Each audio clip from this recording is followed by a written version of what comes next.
Hello everyone. তো আজকে ব্লগটা বলতে পারো একটা মিনি ব্লগ, কারণ সকালবেলা ওই যে যেতে পারিনি আমি বারবিকিউয়ের কেনাকাটা করতে, তো ভেবেছিলাম সেই সমস্তটাই ব্লগ বানাবো নিয়ে। তো সেটা যেহেতু হয়নি, তাই এই দুপুর বিকেলবেলায় যে বারবিকিউ হয়েছে সেটারই একটুখানি ব্লগ বানিয়েছি। তো এইখানে আমি বানিয়েছি ভার্জিন মোহিতো। তো এটাও আমি ফেসবুক থেকে দেখে বানিয়েছি। আর এইটা যে বারবিকিউয়ের যে মেশিনটা, এইটা একটা বন্ধুর সেখান থেকে নিয়ে এসেছি। আর এই যে এই সমস্ত কয়লা, কোল্ড ড্রিঙ্কস, মিন্ট, এই সমস্ত ভুট্টা, রাঙা আলু, পনির, পেঁয়াজ, ক্যাপসিকাম, এই সমস্ত কিছুই ওরা কিনতে গেছিলো।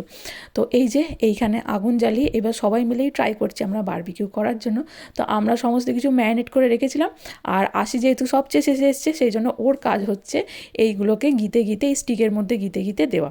তো ওইটাই করছি। আর আমরা এখানে সবাই মিলে, মানে ভাইয়ারা আর আন্টু সবাই মিলে এখানে চেষ্টা করছে বারবিকিউ করার জন্য। আজকে হচ্ছে শনিবার, এখন বাজে বিকেল ওই 6টার মতো।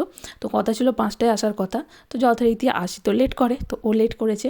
আর এইখানে আমরা আমাদের তো একটাই কার্পেট ছিল, আর বাকি বন্ধুদের বলেছি বাকি কার্পেটগুলো আনতে। আর এই যে বললাম এইখানেই আমরা বসছি।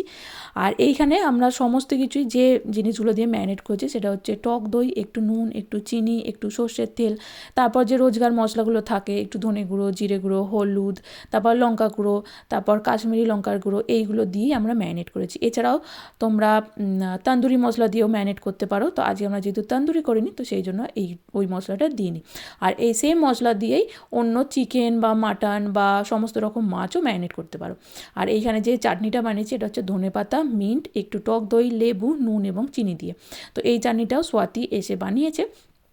আর এইখানে তো রুদ্রাংশ পুরো পাগলা হয়ে গেছে, ও তো ভেবেই পাচ্ছে না কী খাবে কি না খাবে।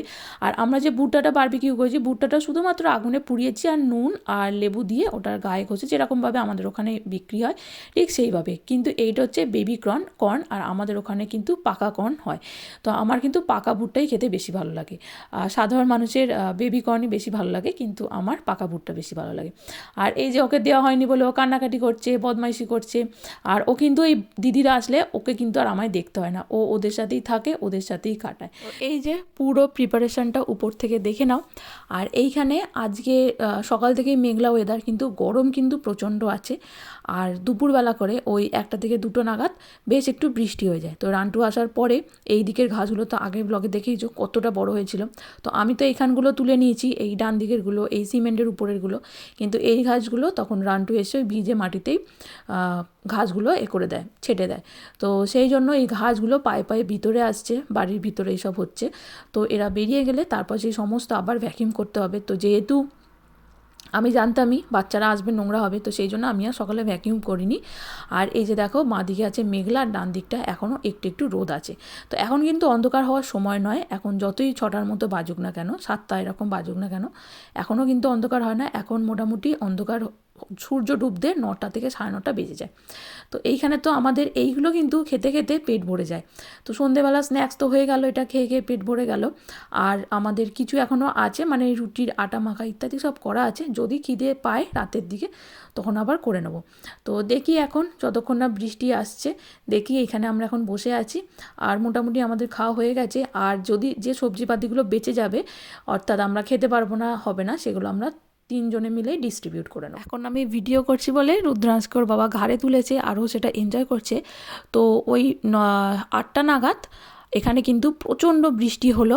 তো তারপরে আবার বন্ধুরা গেল। তো এত জোরে বৃষ্টি কিন্তু এর আগে কোনো দিন এখানে হয়নি, বেশ জোরে বৃষ্টি হয়েছিল।